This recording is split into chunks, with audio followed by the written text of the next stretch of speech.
장동혁 국민의힘 대표가 여당의 내란 전담재판부 설치법 강행 처리에 반발하면서 제1야당 대표로는 헌정사상 처음으로 필리버스터 연단에 섰습니다. 그리고 24시간 꼬박 만 하루를 채워서 연설을 해서 역대 최장 기록을 세운 건데요.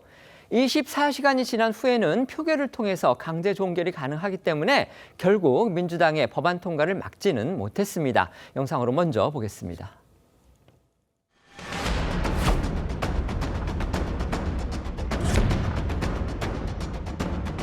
무제한 토론을 실시하겠습니다. 먼저 장동혁 의원 나오셔서 토론해 주시기 바랍니다.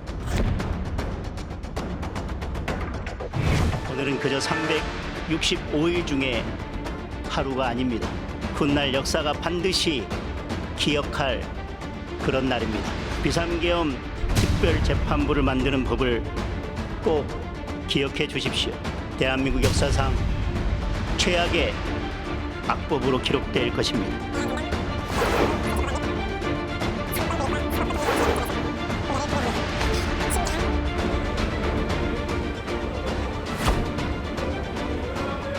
달성을 위한 사법장악 시도라는 의장도 화장실도 못 가게 하면서 뭐 그러니까 의장님 화장실 갔다 오면 뭐라고 그러는 말이야? 화장실 한번 다녀오셔도 돼요. 예.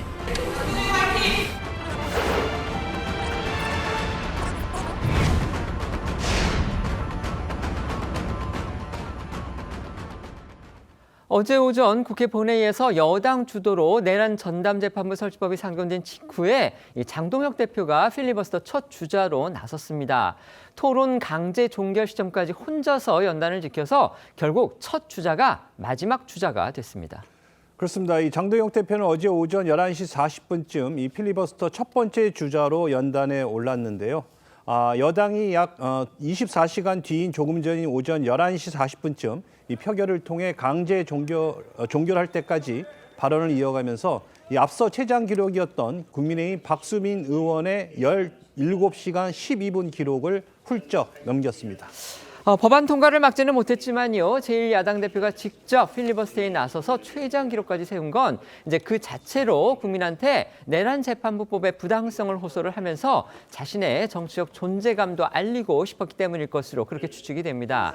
24시간의 긴 필리버스터 과정에서 이 눈길을 끌었던 장면들도 소개해 주시죠. 네, 장동혁 대표는 이 필리버스터를 시작할 때부터 강제 종결 시점인 24시간을 채울 목표였던 것으로 알려졌습니다. 책도 챙겨갔는데요. 헌법학과 자유론, 미국의 민주주의, 자유헌정론, 어떻게 민주주의는 무너지는가 이렇게 5권의 책을 미리 챙겨가서 이 필리버스터 도중에 펼쳐 보이기도 했습니다. 또 장 대표는 처음부터 다수결은 결코 만능이 아니라는 내용을 골자로 한 고 노무현 전 대통령의 글을 인용하면서 노무현 정신을 계승해야 한다라는 여당이 과연 이것을 지키고 있느냐 이렇게 반문을 하면서 여당이 강행 처리한 내란 전담재판부 설치법이 위헌이라는 점을 거듭 주장했습니다. 장시간 이렇게 필리버스터가 진행이 되면서 가장 궁금한 부분 중 하나는요. 이 생리 현상을 과연 어떻게 처리할지 이겁니다. 앞서 영상에서도 보셨지만요. 중간에 이 화장실을 가는 거 관례적으로 허용되고 있다고 합니다. 네, 필리버스터 초창기에는 성인용 기저귀로 무장하고 토론에 나선 의원들도 있었는데요.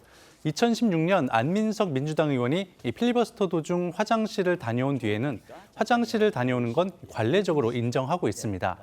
장동혁 대표 역시 중간에 화장실을 다녀왔고요. 앞서 영상에서도 보셨듯이 필리버스터 사회를 보던 우원식 국회의장이 화장실을 가는 문제를 놓고 여야가 한때 고성을 주고받는 해프닝도 벌어졌습니다. 필리버스터를 하는 당사자는 물론이고요. 이 사회를 봐야 하는 국회의장단 역시도 그야말로 극한 직업이긴 합니다. 맞습니다. 이 필리버스터가 진행되는 동안 이 국회의장과 또 여야 출신 국회 부의장들이 교대로 사회를 봐야 하는데요. 앞서 국민의힘 소속 주호영 부의장이 여당 주도 입법 강행을 이유로 필리버스터 사회를 거부한 상황이라 이 우원식 의장과 또 여당 소속 이하경 부의장이 맞교대 방식으로 사회를 봤습니다. 여기에 내란 전담 재판부 설치법 통과와 관련된 필리버스터였던 만큼 소관 부처인 법무부의 정성호 장관도 국무위원석을 밤새 지키며 장동혁 대표 발언을 들었습니다. 정 장관은 도중에 이 대화와 타협이 실종된 우리 정치의 현실이다라는 SNS 글을 올리기도 했습니다. 또 한때 사회를 보던 우원식 의장과 정성호 장관이 동시에 자리를 비우자 국민의힘에서 항의하는 일도 있었습니다. 여당에서는요, 주호영 부의장 탓을 하면서 맞대응에 나서기도 했습니다. 이 관련 모습도 영상으로 준비했습니다. 부의장님 화장실 잠깐 가셨습니까? 주호영 부의장님이 계시면 이런 일이 없을 겁니다. 그래도 국회 본부장관이랑 의장이 문제 부지하면 안 되지. 오실 때까지 좀 기다리면 되지.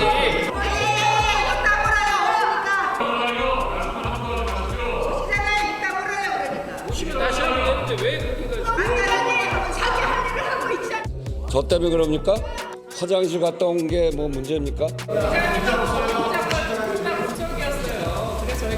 아니 동시에 화장실 갈 수 있죠. 토론하는데 뭐 고지합니까? 그럼 화장실 간다고? 국민의힘 장동혁 대표가 제1야당 대표로는 헌정사상 처음으로 필리버스터에 나섰고요. 꼬박 24시간의 최장 기록을 세웠습니다. 하지만 민주당이 다수 의석을 갖고 있기 때문에 이 필리버스터 강제 종료를 시켰고요. 조금 전에 내란 전담재판부 설치법도 통과시켰습니다. 어쨌든 이 설치법 통과가 되기는 했지만 야당 그리고 법조계 일각에서는 여전히 그러니까 민주당이 아무리 위헌 요소를 제거한다고 수정안을 만들어서 통과시키긴 했지만 여전히 위헌 요소가 남아있다. 지금 이렇게 주장을 합니다. 어떻게 생각하십니까? 글쎄요, 이번에 통과된 최종 이 법률안에는 위헌 요소는 이제 전혀 없다고 봅니다. 제기됐던 위헌 12 부분을 전부 반영해서 최종 이 법률안을 제출했고 통과됐기 때문이고요. 핵심적으로는 사법권의 독립을 침해한다고 했던 3자 추천 구성은 최초 아예 처음부터 최근에 삭제가 됐고 또 특정 사건에 대한 처분적 법률이란 부분 역시 그 부분에 대한 우려를 해소하기 위해서 법안명을 내란, 외환, 그리고 반란 범죄 등에 대한 형사재판 특례법으로 법안명을 바꿔서 처분적 법률 위헌 시비를 차단했고요. 그리고 배당권과 관련해서 최근까지 논란이 많이 있었지만 결국에 고등법원의 판사회의 그리고 사부 분담위를 통해서 전담재판부 구성을 논의하고 결정할 수 있도록 했기 때문에 무작위 배당 등 배당권에 대한 침해 논란 역시 차단이 됐습니다. 그러니까 지금까지 위헌 시비로 제기됐던 모든 문제를 법안에 반영이 됐기 때문에 더 이상 위헌 시비는 없을 것으로 보고요.